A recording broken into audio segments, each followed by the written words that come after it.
Hello, everyone. I'm Dr. Celia Fenn, and I'm here with Luana Pasanisi, who is the founder and head of the Green Group in Simonstown, which is a conservation organization. So we've talked about our Save the Baboon campaign in another video. And in this one, we're going to talk about what's known as the Seaforth Project, which was a year-long project that was undertaken by the Green Group, members of the Green Group, to manage and work with a so-called splinter troop in the Seaforth area. So, Luana, can you tell us about that project and what happened and whether it was successful? That particular project, the monitoring project, was very successful, and it was purely because we needed to. And we had started off as just a channel in our community to educate, and we then moved it on to waste projects and many mitigating factors that had not been addressed by the authorities. That keep the baboons out of the urban area. To reduce attractants. Yeah. And we learned so much from it. But what we had learned is that this little troop was stuck in the urban area. And we really felt the need to approach the authorities, ask them if we could raise funds. It was just too expensive. And it wasn't working. So we hired ex-rangers and we monitored the troop. And in time, we realized that certain things worked, and working with the baboons, they learned to trust us. So it wasn't just all us, it was the baboons very much so. So it was working in harmony between the humans and baboons.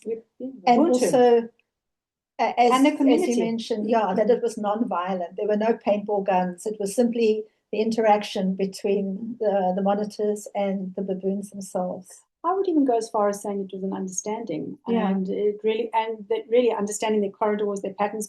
Baboons are very predictable, and I think the rangers were very dedicated, and we all loved the project. It was hard work because we weren't highly resourced or funded, but it was a great experience, and we learned so much from it. And for us, it gave us such peace of mind knowing that we could get the troop up and out of the urban area every day.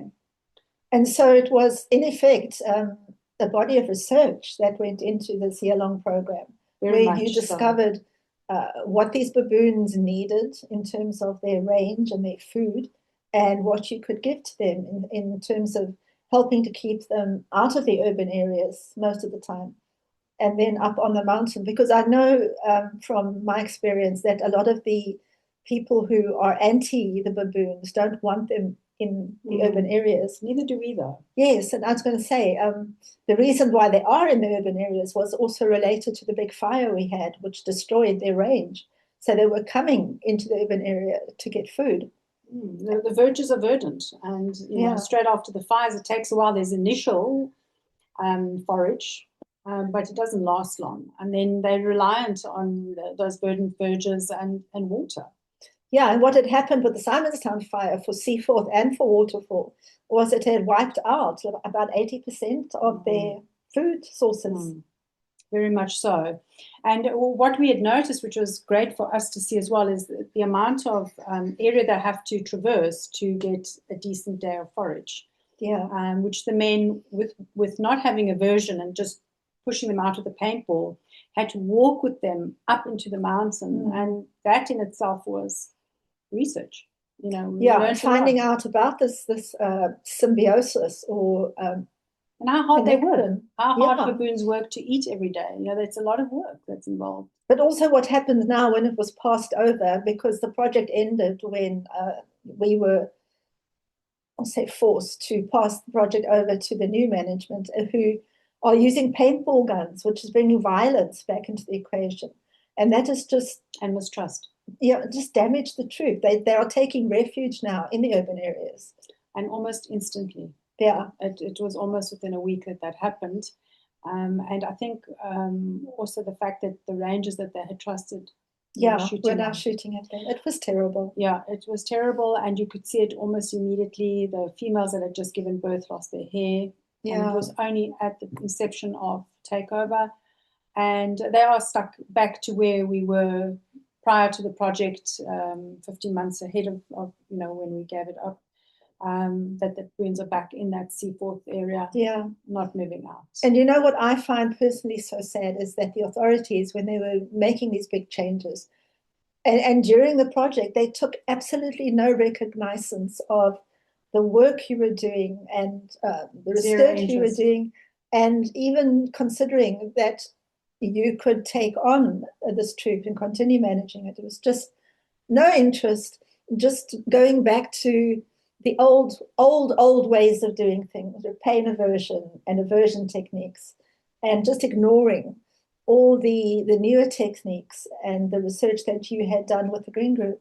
And also only listening to complaints instead of actual solutions. There are solutions, they are there, we've proven them. And I think it's all about working every day. That's the only way you manage baboons, is you arrive for work and you do your job. Yeah. And it's consistency, and that's the success of it, and not giving up. I think what they've resorted to now is giving up. Yeah, so what we're asking for, I suppose, is for some kind of recognition of the work that we have put in terms of non-violence and compassion, and recognition that it succeeded. It wasn't a terrible flop and everyone's going like, oh God, we can't do that. You know, it was actually successful. And yet, I think what I'm asking for is for people, maybe on the scientific or academic level, to recognize this work has been done, and also to question the scientific method of people who are saying the only solution is now to kill 121 baboons, when there is this successful proven model that has come out of the research of the Green Group.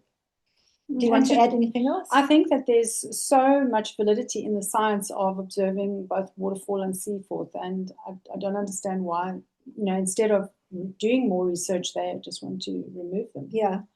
I'm very confused. There's so much to learn from these baboons. If I was a scientist, I'd be so interested in the scope. So that's what we're saying. There's so much to be learned, so much to do. Please don't just kill them or remove them, which is the same thing. Rather, let's learn from them, because it has been done on a small scale and can be done on the larger scale. So thank you, Luana. Thank you for talking to us.